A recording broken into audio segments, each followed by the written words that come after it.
say this before we get to our picks. I want to talk about Brock Purdy and just remind people that Brock Purdy, the type of player that he is, you can win a Super Bowl with Brock Purdy. So regardless of the outcome of the game, I just want to put this out there that we are not saying Brock Purdy can't win a Super Bowl at all. We believe Brock Purdy can win a Super Bowl. You can win a Super Bowl with a game manager. It's the game manager label. There's nothing wrong with being a game manager. Play the song with your heart. Play the song with your heart. And one time. What is good, YouTube? This your boy Aaron. It's Brian. Salute. And this is the Courtside View Podcast, and we are back today for another video. Now, before we start, I understand that we have a lot of new viewers, so thank you guys for watching this video. Make sure to like, subscribe, comment down below, hit the notification bell as well, and enjoy this video. Now, let's get back to it. So we are talking about the NFL right now, and specifically the biggest event in the NFL season, and that is the Super Bowl. That neither of our teams are participating in again. Yeah, man. So close, but it's gonna happen one day. My boy Jordan Love, he gonna get it done one day, but just not today. But anywho, regardless, Chiefs versus 49ers, this game right here, Mahomes, Brock Purdy, etc., Taylor Swift, Travis Kelce, you name it, Usher. Yeah, so it's a lot going on in the Super Bowl. I cannot wait. I'm excited. And yeah, man, let's get to these predictions. Let's get to our analysis of the game. Number one, I want to talk about the X Factor. Who's going to be the X Factor on both sides of the ball, offense and defense for both teams? Offer it. Don't pick Mahomes. Don't go with the obvious. Because that would be disingenuous. An X Factor is not the best player. It's a player that is not going to be the best. It's somebody that you believe will contribute to winning the most besides the best player. Like without them, you're not going to win. That sounds like Mahomes to me. Besides the best player, besides the obvious. So, like, for instance, when I brought up George Karlaftis last week, that's an X factor.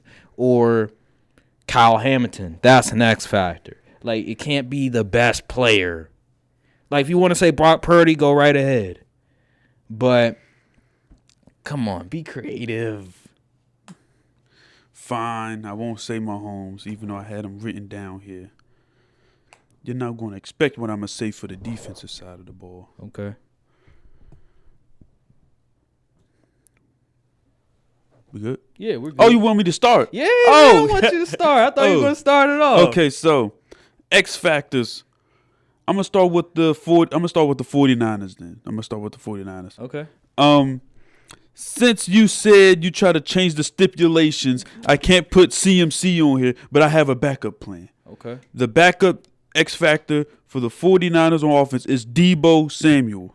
Okay. And the reason I say Deebo is because he's such a versatile weapon, run game, pass game. And if you remember Zay Flowers, he was tearing them up. And, Zay Flowers could play outside and inside.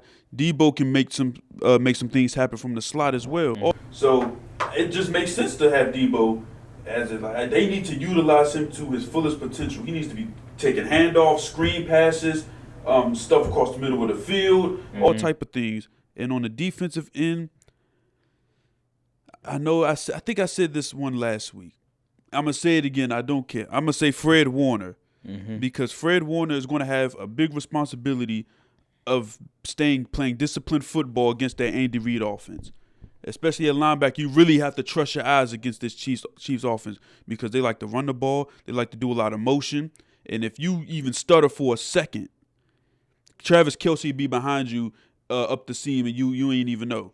Just like he did in that one play against the Ravens I saw on, I think, NFL Live, I believe. But, yeah, man, Fred Warner's going to have a tough task in being the captain of that defense. I was going to pick Nick Bosa, but you can kind of scheme around pass rush, things like that. But I think for Fred, he's going to have a tough task, man. He's going to have to worry about Rashee Rice, and if they possibly throw him in the slot and stuff going across the middle of the field, and then having to tackle Pacheco, filling the gaps and all of that. So, yeah, man. And on the offense, that was it. Yeah, that was 49ers. That was it. That was 49ers. And for the Chiefs, I had Mahomes, but since the stipulations changed, I'm going to go with Isaiah Pacheco. And the reason I went with Pacheco because as you can see, you can run the ball on the 49ers, as shown by Aaron Jones, as well as the running backs for the Detroit Lions, Jahmyr Gibbs and David Montgomery. And he's going to have a big day. I think if you're a bettor, I think you should put some money on Pacheco's rushing yards or something like that. So, yeah, man, I'm going to go Pacheco. He's going to have a big responsibility carrying that load. Unfortunately, they don't really have like a strong two-back system like the Lions do. But I think Pacheco, he's solid enough. Yeah, he's good enough to carry most of the load. Pause. And as far as the defensive end, all of the players of the Chiefs defense, so many All-Pros. You got L'Jarius Sneed. Well, no, Sneed did he make All-Pro? Was he second team? I don't think so. No. How did Sneed not make All-Pro? Because of your boy DeRon Bland. 9 interceptions, 6 pick sixes. Anyway, we're not getting into Regardless. that. We got Trey McDuffie. I could go Chris Jones. I could go George Karlaftis. I could go Nick Boa. I could go a whole bunch of. I'm not going a player. Okay. I'm going Steve Spagnuolo. He's the X factor for the Chiefs because as soon as he came into the Chiefs, he's produced top defenses year after year after year. The Chiefs are top two scoring defense, I believe, and they got a tough test stopping that 49er system. Steve Spag, he liked to do a lot of confusion. Like I seen this one play, it was like the pre-snap. They had like two safeties. The safety was playing towards more of the box. Then they like rotated it. I was like, that was crazy. Against the Ravens, right? I wish we had something like that. I know. But yeah, Steve Spagnuolo, he's a genius at that defensive coordinator position. Position. He's the X factor, in my opinion, because it feels like he could put out anybody on that field and they're going to overperform. Okay. Well, I liked your list. Went with a coach there. Okay.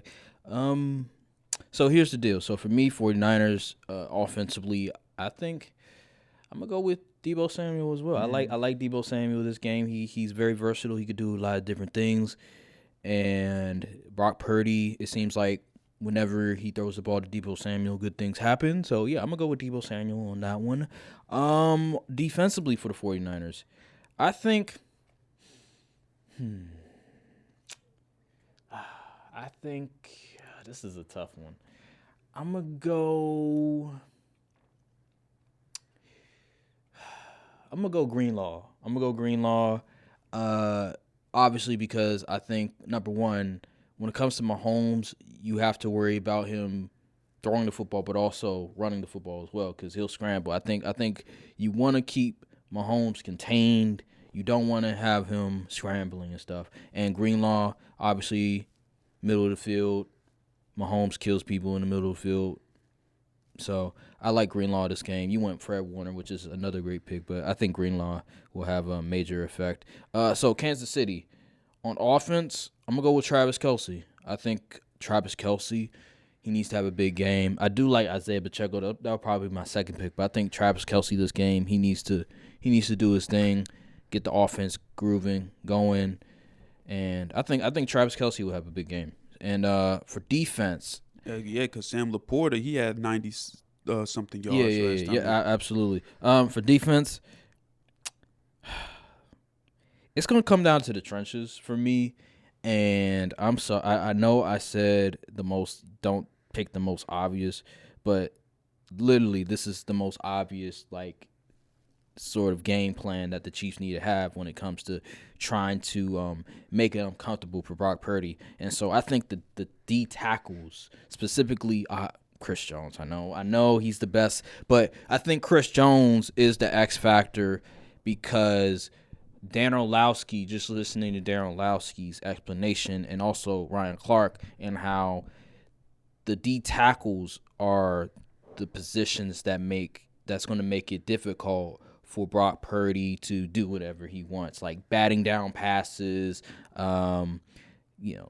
getting the pass rushers to come through and getting sacks and stuff like that. I think Chris Jones is definitely the X factor for this game, and I think he's gonna have a big game. I wouldn't be surprised if he has like 2.5 sacks, 3 sacks this game, because I believe that he's that dominant. Just what he did against the Ravens, just throwing dudes aside, pushing them aside and stuff, making it uncomfortable for Lamar. I remember Josh Allen, for example. Remember that play that he was going to throw it to Shakir in the end zone, but he wasn't able to. It got altered because Chris Jones was pushing, I think it was Deion Dawkins, one of the better left tackles in the league, out of the way, and he was able to bump into Josh Allen, and he wasn't able to get the right throwing motion to Shakir. So I think Chris Jones is the X factor for that, and I think that's it. I ain't mad at it. Yeah. I do think this is like you said. I do think this is a more interior pressure kind of game for the Chiefs, because like you said, I think a lot of teams have found a way to scheme or at least mitigate outside pressure. Yeah. But you can't do nothing about interior pressure. Yeah, you can send a double team and stuff like that, but the Chiefs got dudes all over that line, so you can't really. And also, the 49ers, their interior line is not the best. No, it's not. It's really not. They're good, I guess, but they aren't like.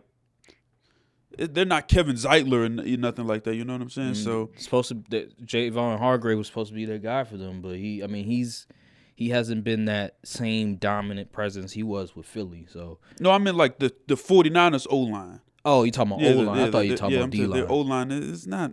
Yeah, it's not that great. It's not that great at all, and you can exploit it. Yeah, but like you said, the Chiefs, the 49ers D-line interior guys, they do need to show up. Like they have to. They do. Especially with Joe Tooney being out again. Yeah. So the interior guys got to make Mahomes work for it. Like seriously, you can't give him layups all game, and by not generating any pressure up the middle of the field. Yeah, and I think another thing, although he's not the X factor, I think Travarius Ward is another name we need to look into, because a lot of the Chiefs, right, Rashid Rice, those guys, he's going to throw it to those dudes. What are you going to do about it? Are you going to be able to stop him? Obviously, like the Chiefs, they rely so heavily on the scheme and everything like that. But at the end of the day, I don't even think he travels. I don't think so. I don't think he travels. So that's another thing. The secondary for the 49ers. How are they going to be able to stop the Chiefs? How are you going to be able to stop Mahomes from throwing to his receivers? Now, albeit he doesn't really throw it to many people, because look at the receiving cores. Yeah. You know what I mean? Like MVS and Kadarius Toney. Like obviously, like the only two people he could really rely on is Rashid Rice and Travis Kelce. But regardless, yeah. So that secondary is gonna be very interesting to see how they do that. You know why I also picked Debo for my offensive X factor? Because Ayuk is gonna have to go against Snead Island. Whew. Yeah. So I was like, man, they're going to have to get Debo a lot of touches. I think this is a real big Debo game. Because I just don't see Ayuk getting many opportunities. Because, like, if he doesn't have to go against Snead, he has to go against, I believe there's other outside corners, Josh Williams. He's all right. He's not like a leader. He's no Snead. But I think Snead might travel. Oh, they have McDuffie in the slot, too. Yeah. I'm telling you, Brock Purdy, he going to have this is honestly the best secondary he's played in these playoffs. Oh, yeah, for sure. So it's not going to be easy. No, it's not. And I guarantee you throw one of them passes that it ain't going to bounce off the DB's face. It's going to be a turnover. Oh, ask Tua. Yeah. Ask Josh Allen. Yeah. We know for sure. Ask Lamar. Like they capitalize on the turnovers. It's not one of those situations where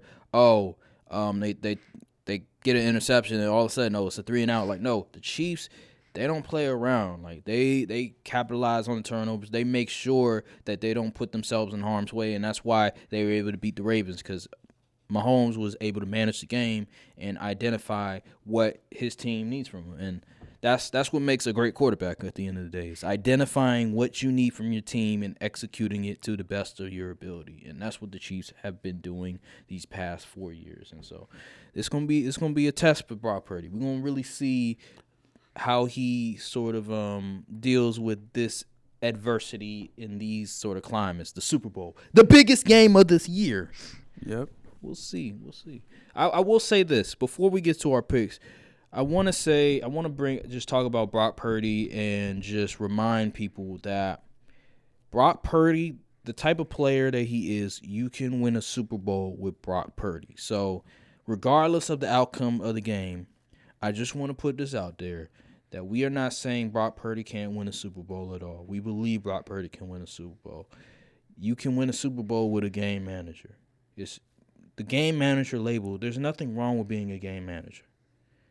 And Brock Purdy, he's good enough where you can win. Tom Brady was a game manager his first 3 years. Russell Wilson was a game manager his first 2.5 years. Eli Manning, you can argue, was a game manager. Big Ben was a game manager his first Super Bowl win. So there's been so many. Joe Montana, there's been so many instances of quarterbacks that were Troy Aikman as well, that Hall of Fame talent, Hall of Famers who were game managers at one point in their career. And I'm not saying Brock Purdy is going to be a Hall of Famer, but what I will say is that if he wins the Super Bowl, great, but that doesn't two things can coexist. 2 points can coexist. You can win with him, but he's not an elite quarterback. Two things can coexist, and I just want to put that out there because people are going to try to come back here and look at us and say, what did I tell you? And what you mean? We said he can win a Super Bowl with Brock Purdy, so I don't get your point. Yeah. But let's get to how do we see this game looking at the end? Honestly, I have no clue. Wow. Like this could either be a relatively high scoring game or a low scoring game. Like I could see both of these things happen. I don't think it'll be a low scoring game. I don't think it's going to be like a Ravens Chiefs type of score 17-10. I don't see that. But man, I wouldn't be shocked if a team barely has 20 points by the end of it. But I also wouldn't be shocked if they almost both had 30. So it's just one of those kind of. It depends. Like this, I don't know if it's going to be a band for band off or a defensive showdown because. But then again, I'm gonna give a score prediction. I'm gonna go 25. 25. Where did 25 come from? Oh, field goals and things of that Field nature. goal, okay. That's an interesting score. 25 to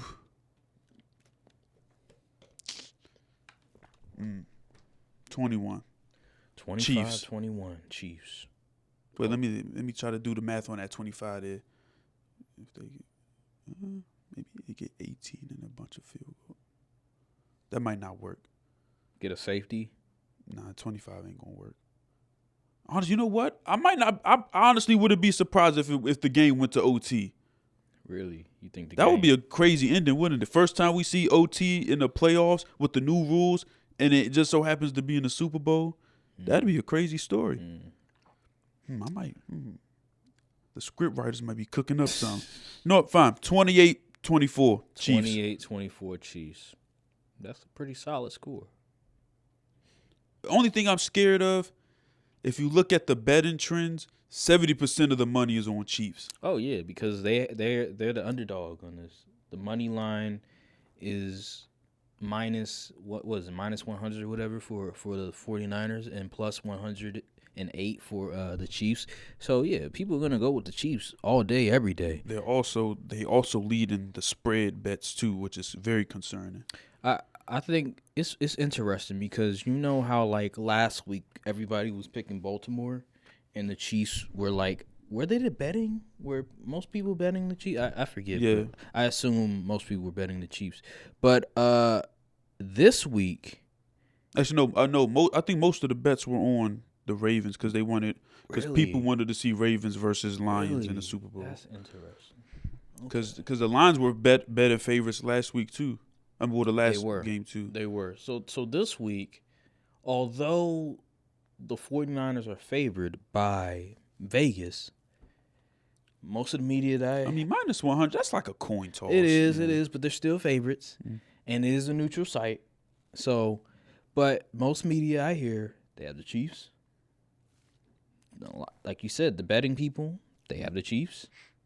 But the odds maker saying 49ers are the favorites. So it's weird. It's a very interesting sort of case. We'll just have to see. I have the Chiefs win this game. I bet the Chiefs.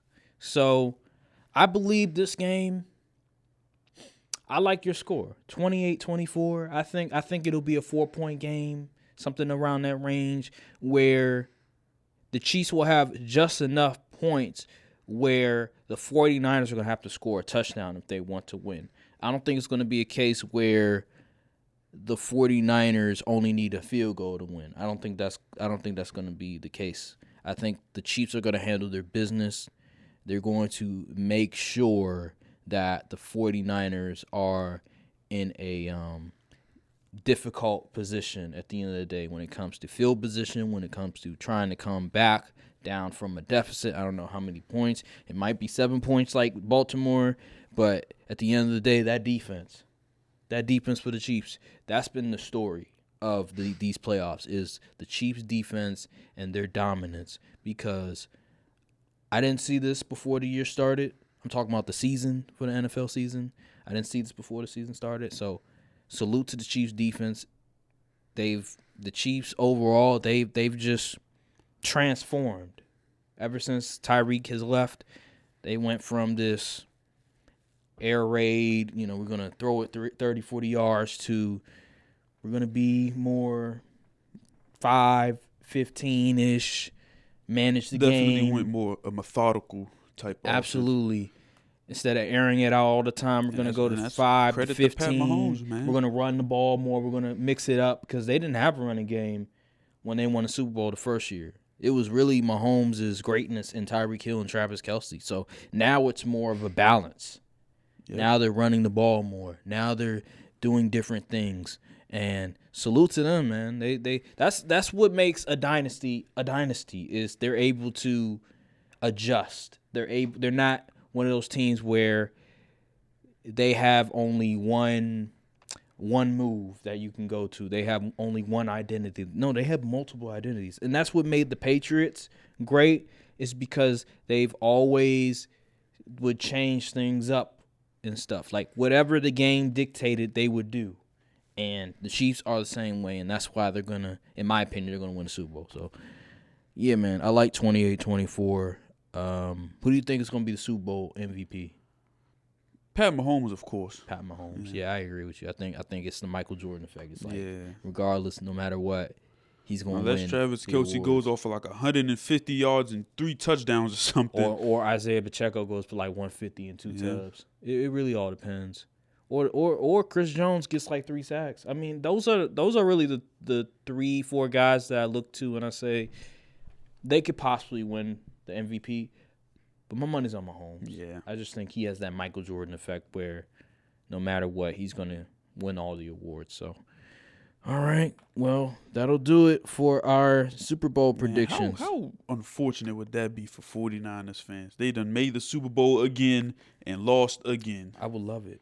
I know I would too. I'm just saying it'd just be unfortunate for them. They're the enemy, bruh. They're the enemy. Yeah. I don't want to see them happy. They keep knocking my team out. Pisses me off. Don't worry. Y'all be back next year. The only time we can agree is when the 49ers play the Cowboys. That's the only time every fan base agrees with every time the Cowboys. That's the only time. Brock Purdy is a fan of mine. Like, shoot. All right, let's go to the next. Look, cold world, still a cold world. And a couple of y'all is cool, but we a little more thorough. Whole time, a little more girls. You know I spit that sick shit and it's still no cure. Hold up.